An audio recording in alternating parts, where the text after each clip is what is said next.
O que não está tranquilo, aliás, há 526 anos, é o Brasil, né? É o Brasil do Brasil.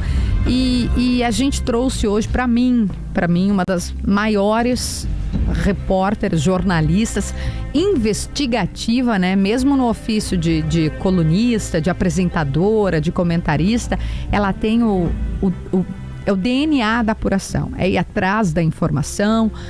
A gente não tira o mérito, né, de quem é comentarista e analista sem isso, mas é um plus a mais, né? Bah, é um plus a mais, uma como das diria maiores o poeta da nossa profissão. O livro dela, a corrupção lá, o da Odebrecht, né? Uma aula de jornalismo. O do AI, que também já tinha sido e virou filme. Temos a honra de receber aqui Malu Gaspar. Um bom dia, querida, seja bem-vinda. Bom dia, Kelly. Bom dia, Gabriel. Bom dia para os ouvintes da Rádio Gaúcha. Com essa introdução, nem sei como é que eu vou segurar essa onda, hein? Mas gente, é tudo verdade no mínimo, obrigada. Tá? No mínimo. Obrigada. Mas apesar de toda essas credenciais, ela não tem um contrato de 129 milhões de reais. Quem tem é a esposa do ministro, o escritório, vou deixar claro que o escritório da esposa do ministro Alexandre de Moraes e dos filhos dele, um valor tão exorbitante que chamou a atenção de escritórios de advocacia pelo Brasil inteiro. A gente sabe que causas no Supremo, elas têm um valor elevado, né? Pelo trabalho que vai ser feito, né, pela expertise dos advogados, mas até mesmo advogados muito experientes, os que circulam de bermuda no Supremo, ficaram surpresos com o valor. E esta informação, esse contrato, esse valor, foi revelado pela apuração da Malu Gaspar. Podemos começar por aí, Malu? Do que a gente está falando? Vocês que mandam. Realmente esse contrato é um contrato completamente atípico, né? Eu não sei o quanto o nosso ouvinte já sabe a respeito, mas para resumir, é um contrato que foi fechado pelo Master com o escritório da mulher do ministro Alexandre de Moraes, o Barsi de Moraes, em janeiro de 2024, e previa o pagamento de 3.600.000 reais por mês para defender os interesses do Master em diversos órgãos públicos, mas de uma forma assim bastante genérica, sabe? Era um contrato de duração de 3 anos, e é por isso que a gente fala em 129 milhões de reais, porque ao longo dos 3 anos ele somaria tudo isso. Ele foi sendo pago até outubro de 2025, que é quando o banco entrou em liquidação, né? O mês de novembro já não foi pago, então dá aí 80 milhões de reais pagos para esse escritório. E o problema, Kelly, além do valor, que é um valor desconhecido, assim, eu conversei com vários escritórios importantes que me falaram que nem na época do mensalão, com o Márcio Tomás Bastos, que sabia cobrar, você não tinha valores assim, não é conhecido. E mais ainda porque é um contrato muito genérico, é tipo defender os interesses do banco em tais e tais repartições. E para além disso, a gente fez uma busca bastante dedicada em contratos em serviços, contatos, reuniões, pareceres que esse escritório possa ter feito, e não achamos. Então, isso realmente é bem suspeito. O ministro Alexandre de Moraes até agora não explicou exatamente qual era o escopo, por que esse valor, e afinal de contas, por que contratar a Viviane Barsi de Moraes, que é uma advogada, tem lá suas qualidades, mas não está no primeiro pelotão de criminalistas. O Márcio Tomás Bastos, o Juca, né, que atua no mensalão, atua agora no julgamento, que a gente já conhece, Cacai, que são advogados que no Supremo são, no meio jurídico, muito conhecidos. Eu queria só pegar um gancho para encerrar essa pergunta e vou passar para o Gabriel, que acho que você pontuou muito bem que valores, né, altos, não dessa coisa exorbitante, né, mas eles são cobrados muitas vezes quando tem uma cláusula, se vencer tal coisa, se nesse nesse quesito específico, é para uma ação específica, né? Não assim ao léu, né? Num escopo que sequer se conhece, não tem uma especificação, não é um trabalho que vai ser Parece aqueles contratos da TV de antigamente que era para segurar o artista, né? Isso, deixa ali. O ator podia não estar em novela, mas as empresas pagavam o artista para segurá-lo. Nesse caso é outro, né? Exatamente. Isso. E a obra também não é uma novela, né, Malu? Mais ou menos. Bom, é possível dizer Veja que bem, sim. depende do ponto de vista. Mas só para completar também, Kelly, existe uma coisa muito comum nesse mundo da advocacia, que é a cláusula de sucesso. Se você ganha uma cláusula bilionária, você tem direito a 3% do que você ganhou. Assim, pagamento fixo, independentemente do que vai ser feito, é coisa de quem tem dinheiro para jogar fora ou tem outros interesses, né? E é por isso que chamou tanta atenção, né? Justamente por isso. Gabriel. Em termos de gravidade institucional, Malu, para você que cobre o tema, né, há anos, cobre Brasília há anos, tem livro escrito sobre mensalão, livro escrito sobre toda a ascensão. Isso, perdão. Odebrecht, Lava Jato. É que são tantos, né? É verdade. É a Os organização. escândalos no Brasil tem do cardápio que você quiser. Calabresa, a mussarela, passando por tudo que você quiser. É isso. Assim, ó. Esse caso é comparável, acho que a pergunta é essa. Esse caso é comparável a qualquer outro episódio que a gente tem alguma lembrança, ou é realmente uma história muito inédita? Porque é imenso, né? A gente tem cansado até, em certa medida. Todos os dias tem um novo desdobramento da história do escândalo do Master. Então, queria saber a tua avaliação nesse sentido. Pois é, ele tem características muito particulares, Gabriel, pelo seguinte, é um escândalo grande tanto quanto o escândalo do Mensalão, o escândalo do Odebrecht que você bem citou. Eu colocaria aí na base de comparação a quebra do Império X, do Eike Batista, que também teve características de... tem esse lado dos investidores que foram lesados. Mas eu acho que esse caso, ele tem algumas particularidades que são muito impressionantes e inclusive assustadoras para a gente que se preocupa, né, com a melhora do ambiente regulatório do governo no Brasil, né? Porque é o seguinte, o Vorcaro aproveitou um momento em que você tinha primeiro uma leniência muito grande em relação à corrupção, né? Você tá, depois da Lava Jato, tudo virou, toda a discussão sobre eventuais maus feitos de políticos virou criminalização da política, não pode falar, você está exagerando. E acho que ele aproveitou muito bem isso. Você passou a ter, por exemplo, esses eventos do judiciário feitos muito à larga. Antigamente, antes da Lava Jato e até antes ainda, toda essa discussão sobre a relação entre os juízes, ministros do Supremo, vamos botar aí ministros do STJ, com o setor privado, era uma discussão muito séria e que constrangia os ministros de alguma forma. Depois da Lava Jato, os ministros, e também com a investigação da trama golpista, os ministros do Supremo passaram a achar que eles não têm que dar satisfação, por exemplo, sobre eventos realizados, sei lá, em Lisboa, pelo Instituto do Gilmar Mendes, que leva um monte de gente para Lisboa para discutir o Brasil, com eventos paralelos, com patrocínio de empresas como Master e como outras. Houve inclusive um evento em Londres recentemente, em que o Alexandre de Moraes foi a grande estrela, patrocinado pelo Master. Isso passou a ser a regra, e quando se falava a respeito, se falava que era implicância dos jornalistas, implicância dos lavajatistas. Isso virou um discurso comum, que meio que deu um vale, né, para que essas relações se tornassem mais intensas, mais explícitas e aparentemente normalizadas. Quando a gente sabe que conflito de interesse, um contrato desse, ele nunca é feito, um evento desse, ele nunca é feito para nada, ele tem um objetivo, né? A gente sabe que não existe almoço grátis, ninguém sai de casa para fazer um negócio desse, pagar um evento desse sem um interesse por trás, sem grandes ações no STF. E a questão é que, assim, o Vorcaro sabia que para conseguir emplacar vender os seus fundos de investimento sem ter lastro no balanço, ele precisava da leniência da CVM, do Banco Central, mas ele também precisava que o Congresso aprovasse regulações e botasse o BCE no come com relação, por exemplo, à autonomia, para fazer com que o BCE também, pressionar o BCE para que o BCE também fosse leniente em relação à fiscalização. Ele sabia que ele precisava de contatos no governo para poder acionar quem de direito, quando ele tivesse uma causa na Fazenda, um problema para resolver no Ministério da Justiça. Vamos lembrar que boa parte do balanço do Master era formado por supostos precatórios, que ele chamava de pré-precatórios. O que é isso? São ações judiciais que já venceram, ações judiciais contra a União que já venceram, mas que ainda estão em fase de discussão. Você não sabe se você vai receber ou não.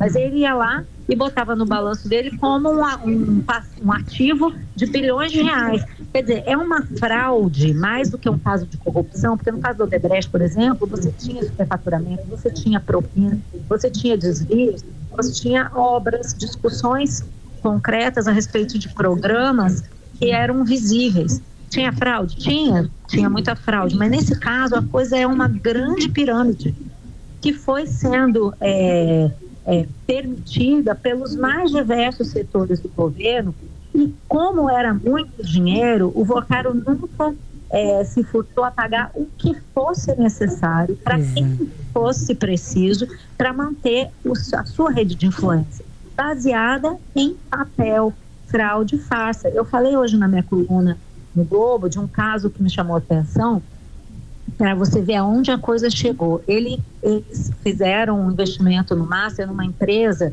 que fazia festa de aniversário, túnel de vento. Sabe essas festas de aniversário que você vai que a criança fica com uma roupa da NASA, voando, não sei o quê?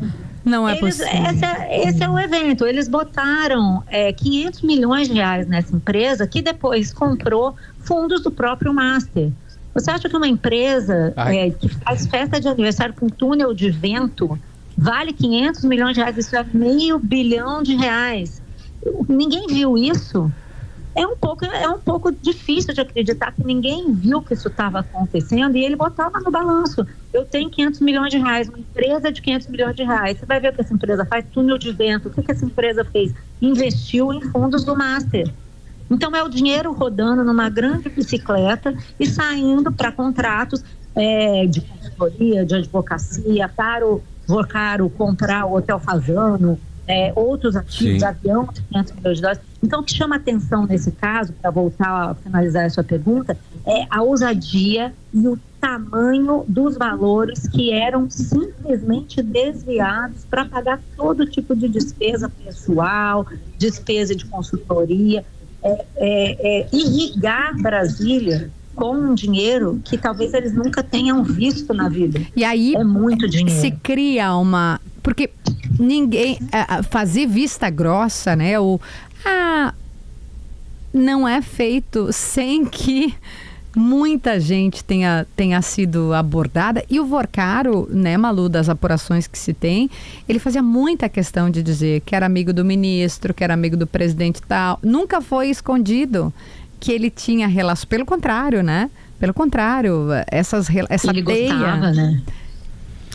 Tinha muito essa coisa da ostentação, né? Do Great Gatsby brasileiro, assim, dadas as devidas proporções, né? E assim, como disse a Malu, né? Era do Oiapoque ao Chuí, era do presidente do Senado, era o fundo do Amapá, era ministro, esposa de ministro, que mais? Resort de irmão de ministro. Não, pra gente ter uma ideia da dimensão do caso, né? Quando a Malu estava contando agora dessa empresa de túnel de vento dos 500 milhões, eu fiquei de certa forma aliviado porque eles usaram o dinheiro para comprar fundos do próprio Master, porque eu achei que ela ia dizer que era para comprar cotas de resort. Mas e os fundos compraram as cotas, né? Os fundos que a empresa de túnel... tá vendo? Os fundos do Vocaro compraram as cotas do resort dos parentes do ministro Toffoli. Né? A coisa sempre fecha.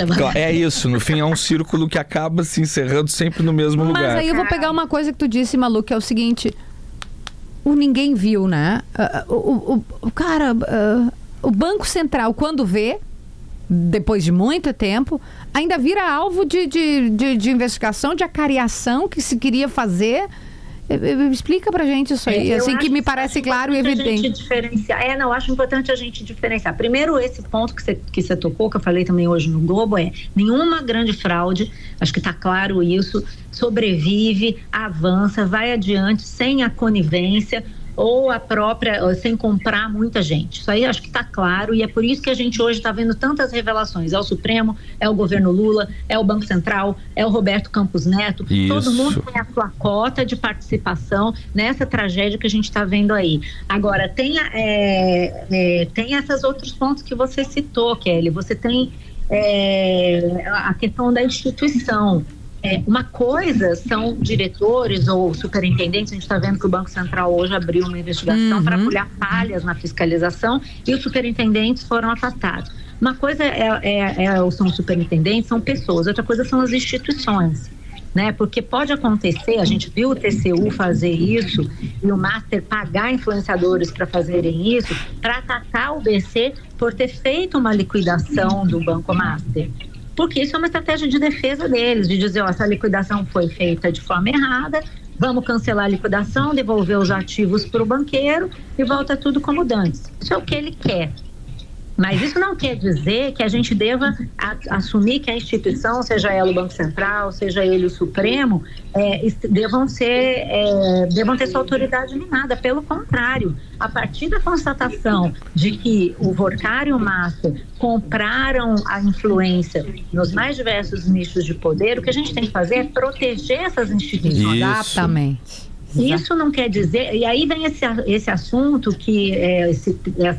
esse argumento que tem surgido nas falas do ministro Fachin e de outros, que existem ataques ao STF, ataques à democracia. Nada disso diz respeito a ataques à democracia, pelo contrário, o papel da imprensa e de outros órgãos da sociedade, Polícia Federal, Ministério Público dentro das suas limitações, o PGR está sendo também muito leniente nesse caso, é de tentar contribuir para fortalecer as instituições, apesar dos erros das pessoas. Porque as pessoas sempre vão errar. É para isso que serve a regulação, para proteger as instituições, porque as instituições são o que fica. Esse argumento a respeito de o Banco Central não pode mais ter autonomia, o Supremo Tribunal Federal não serve, os juízes são todos corruptos. Quando a gente generaliza, a gente favorece o argumento do Vorcar. A gente favorece o argumento do Master. A gente tem que ser sério nisso e entender que sim, se há erros de pessoas, essas pessoas têm que ser responsabilizadas e esses erros têm que ser mitigados, mas as instituições têm que ser preservadas. O problema desse momento que a gente tem político de polarização é que tudo vira um grande oba-oba e um fla-flu. A gente tem que olhar para isso e aprender que se toda fraude nasce da conivência de várias pessoas, sem as instituições, aí você não tem como impedir fraude. Claro. Não, e usar esse argumento com todo respeito ao trabalho, que é muito sério, do ministro Fachin, mas anotem que diz que o Supremo está sendo atacado por ter feito usar a defesa da democracia, que é importantíssima, inegociável. A defesa da democracia é o que todos nós deveríamos fazer quando a gente levanta de manhã.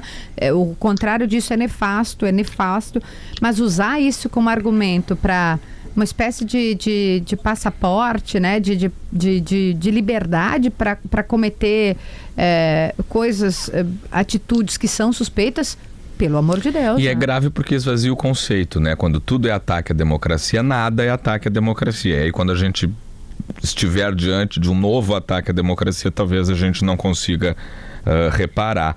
Mas, Malu, a pergunta que não quer calar, tá? Pelo que tu tem visto, apurado, publicado, daqui, 5 anos, quando a gente olhar para trás, esse caso vai ser lembrado como um ponto de inflexão mesmo, ou como mais um grande escândalo gigantesco, talvez o novo maior escândalo de corrupção da história do Brasil, mas que terminou em pizza institucional?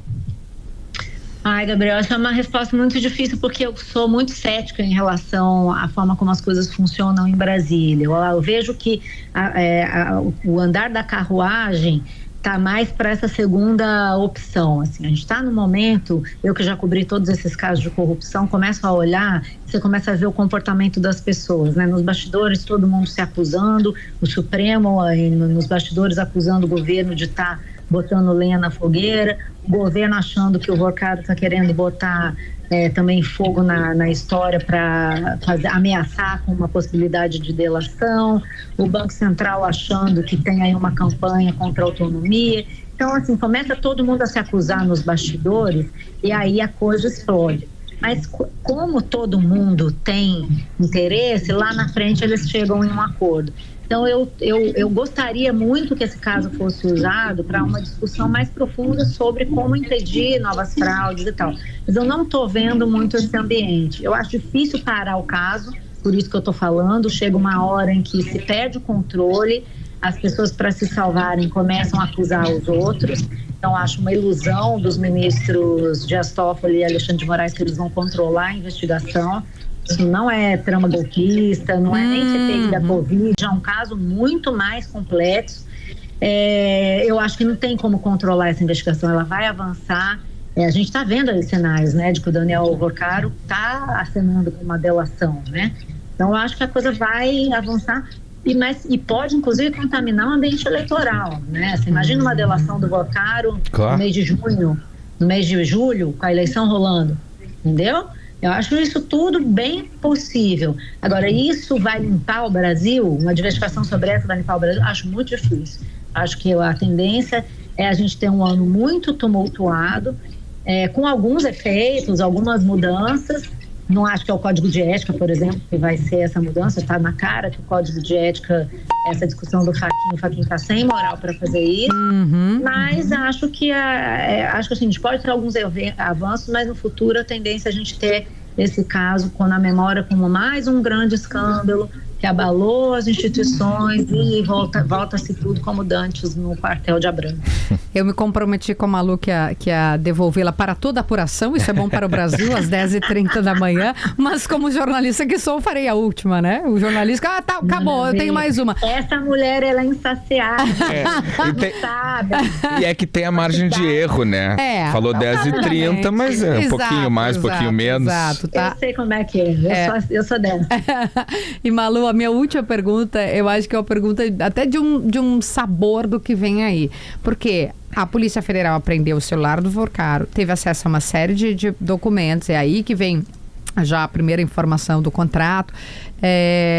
O quanto a gente sabe, de 0 a 100, o quanto a gente sabe desse escândalo, ou o quanto a gente vai ficar sabendo ainda? Nossa, a gente sabe bem a superfície, eu acho que tem muita coisa ainda para surgir.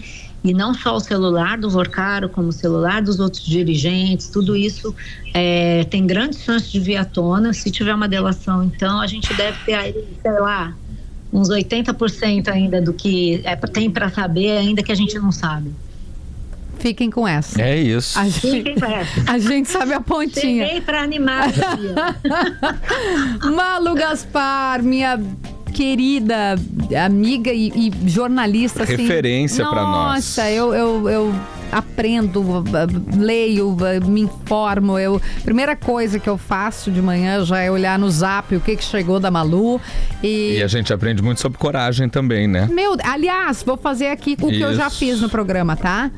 Quem ataca jornalista por fazer o seu trabalho, o nome disso não é democracia.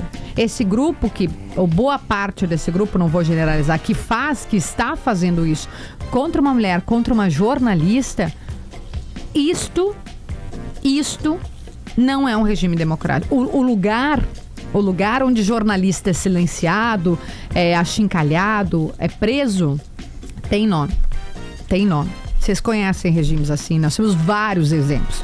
Jornalista perseguido, jornalista preso, jornalista inclusive executado, né? Executado. Ó, fica a dica. Malu, meu amor, beijo, obrigada, bom trabalho, siga. Eu que agradeço, gente, bom trabalho para todo mundo.